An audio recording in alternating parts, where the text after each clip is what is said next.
দলের সাপোর্টাররা আছেন, আপনারা আসলে আমাদের লেভেলে নাই। সো আপনাদের সাথে আমি কোনো কথাই দিতে চাচ্ছি না। এবারও জিতবে, এবারে অ্যাবসলিউটলি ব্রাজিল কাপ নিবে। পাঁচটা প্লেয়ারের নাম বলো। এখন আমার সিনিয়র দিদি, সে আমাকে বেশি না মাত্র 5টা প্লেয়ারের নাম বলতে বলছেন। ঠিক আছে, first player Neymar, second Casemiro, তারপরে রিসার্লিসন, তারপরে আরো আছে, আরো আছে, পারে না। আসলে আরো আছে, আমি বলতে চাচ্ছি না। না না, আমি বলতে চাচ্ছি না। এই হলো ব্রাজিলের বর্তমান অবস্থা। না না, তিনটা বলছেন নাম, বাট একটা কিন্তু এবার বিশ্বকাপ খেলবে না। রিসেন্টলি কিন্তু এবার বিশ্বকাপ খেলবে না ভাইয়া, আসলে খেলবে না। দলে না, যেতে পারবে এর মধ্যে আরো অনেকে আছে, আসলে আমি নাম জানি, মনে করতে পারছি না এখন। আপনি আর্জেন্টিনা 5টা প্লেয়ারের নাম এই কেন আমাকে ডি সবসময় মারিয়া, বলছেন? এগুয়েরো, মেসি, এমি মেসি মার্টিনেজ, না, ওটা মেসি। মেসি কি ভাই? মেসি।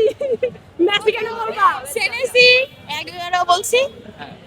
কয়টা বলছি? Dybala, Paulo Dybala, Di Maria, তারপর ডি পল, আর কি বলবো? তিনটা হইছে এবার এই এই তিনটা হয়েছে। ভাইয়া শোনেন, আপনারা যারা অন্যান্য দলের সাপোর্টাররা আছেন, আপনারা আসলে আমাদের লেভেলে নাই। সো আপনাদের সাথে আমি কোনো কথাই দিতে চাচ্ছি না। এবারও জিতবে, এবারে অ্যাবসলিউটলি ব্রাজিল কাপ নিবে, মানে কোনো ডাউট ছাড়াই ব্রাজিল কাপ নিবে। তো so thank you so much. অবশ্যই নেইমার ভাই, আমি ব্রাজিলের সাপোর্টার, আমার কাছে অবশ্যই নেইমার সেরা। না, অনেকে আবার বলে যে ব্রাজিল সাপোর্টারদের দুইটা দল থাকে, পর্তুগাল তাদের দল থাকে।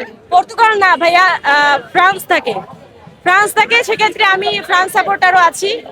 তো এখন দেখি বিশ্বকাপে কি হয়, অনেক এক্সাইটেড। তো এখন আহ, আসলে ফ্রান্স পছন্দ করি, কিন্তু প্লেয়ারদের নাম জানি না। ফ্রান্সকে পছন্দ করার কারণ কি?